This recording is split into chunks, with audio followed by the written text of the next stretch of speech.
ভয় করে করা উচিত, ঠিক কিনা? সেই দিন কোনো পরিচয় সেই দিন কাছে লাগবে না কিয়ামতের ময়দানে। অনেকে দুই পীরের মুরিদ হয় এই নিয়তে যে দুই পীর দুই হাত ধরে জান্নাতের ভিতরে সে রেখে দিবে, ও গিয়ে জান্নাতে বসে যাবে। নাউজুবিল্লাহ। পীরের দশা কি হবে সে নিজেই জানে না, ঠিক কিনা বলেন? আল্লাহ পাক বলেন, লাউ তানফাকুম ওয়ারহামুকুম ওয়ালা আওলাদুকুম ইয়াউমাল কিয়ামাহ। অবশ্যই সেই দিন কাজ হবে না, তোমার পরিবার পরিজন কোনো পরিচয় সেই দিন কাজে লাগবে না।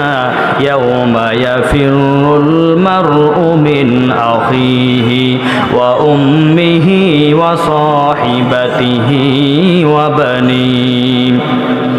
তোমার ভাই বোন, পিতামাতা, বন্ধু বান্ধব, স্ত্রী, পরিবার পরিজন কেউ কাজে লাগবে না।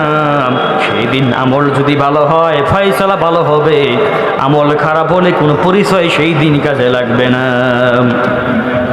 আল্লাহ রাব্বুল আলামিন রাসূলের প্রতি আয়াত নাযিল করলেন, কুল মা কুনতু বিদআম মিনার রাসূল। এই রাসূল আপনি বলে দেন আপনার পরিবার পরিজনকে আমি কোনো নতুন রাসূল নাই, আমার পূর্বে অনেক নবী রাসূল এসেছেন। আমি জানি না আল্লাহ পাক হাশরের ময়দানে তাদের সঙ্গে কি ব্যবহার করবেন, আর আমি জানি না আমার সঙ্গে কি ব্যবহার করবেন।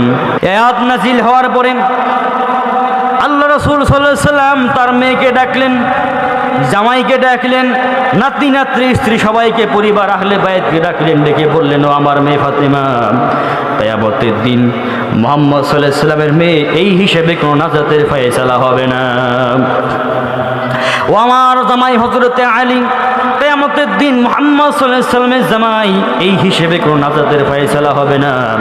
ও আমার নাতি হাসান আর হুসাইন, কিয়ামতের দিন মুহাম্মদ সাল্লাল্লাহু আলাইহি সাল্লামের নাতি এই হিসেবে কোনো নাজাতের ফয়সালা হবে না। আমল যদি ভালো হয় ফয়সালা ভালো হবে, আমল খারাপ হলে কার মেয়ে, কার নাতি, কার জামাই কোনো পরিচয় সেই দিন কাজে লাগবে না। বলেন সুবহানাল্লাহ।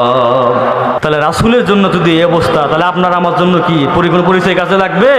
কোনো পীর খাতা বাবা কাজে লাগবে? সুতরাং আমাদের জীবনে চলার প্রতি আল্লাহ রাব্বুল আমিনকে ভয় করে যেন আমরা চলতে পারি। সবাই বলেন আমিন।